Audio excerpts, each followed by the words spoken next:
Hello student. RCI education of Bansur की online classes में आपका हार्दिक स्वागत है। आज हम बायोलॉजी क्लास में बात करेंगे रंध्रीय वाष्पोत्सर्जन।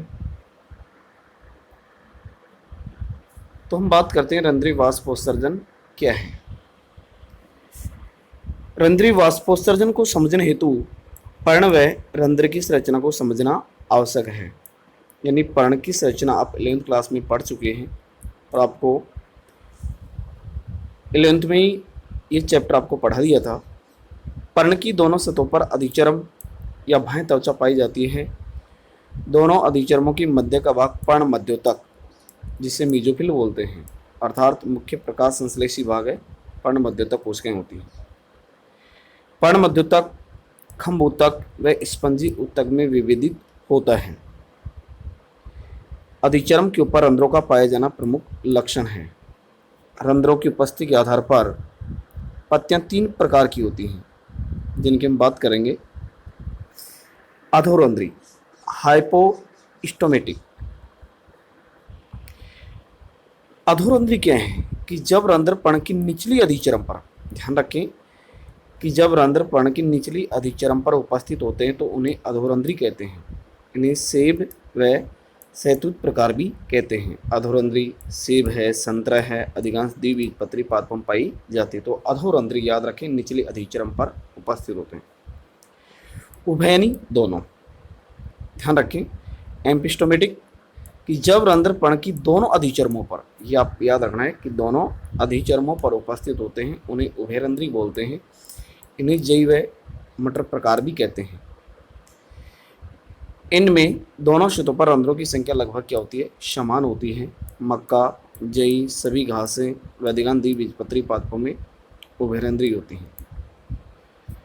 इसके बाद में हम बात करते हैं अधिरंध्री, एपिस्टोमेटिक।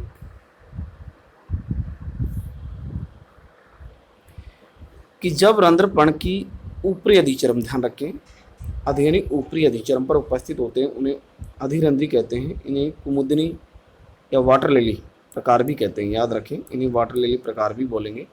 वाटर लिली है, अन्य प्लावी पौधे हैं। अधिकांश उत्प्लावी जलोद्भिद पादपों की पत्तियां एक प्रकार से कैसी होती हैं, अधिरंध्री होती हैं।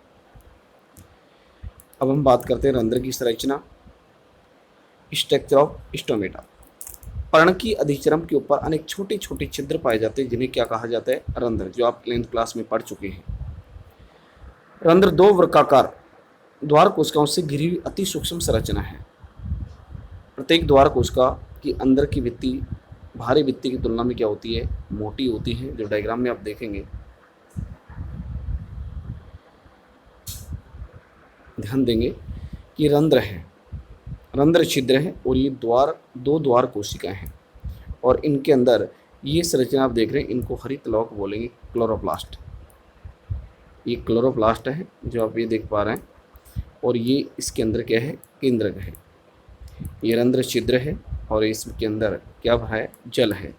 ये अधिचर्मी कोशिका है और ये सहायक कोशिकाएं हैं। तो द्वार कोशिका में कोशिका द्रव में स्पष्ट केंद्रक पाए जाते हैं, जो आप देख पा रहे हैं, तथा क्लोरोप्लास्ट की उपस्थिति कारण हरे रंग की होती है।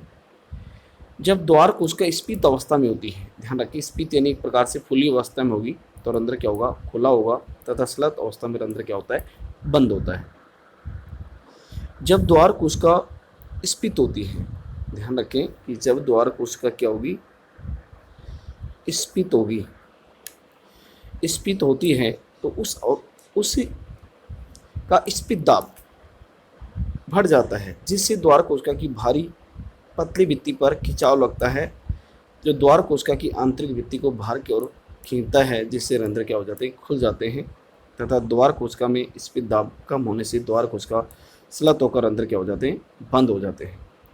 द्वार कोशिका की चारों ओर पाई जाने वाली कोशिकाएं अधिचर्म कोशिकाओं से भिन्न होती है, जिन्हें क्या कहा जाता है, सहायक कोशिकाएं कहा जाता है। तो ये है रंध्र की संरचना, जिसका अध्ययन आप 11th क्लास में भी कर चुके हैं।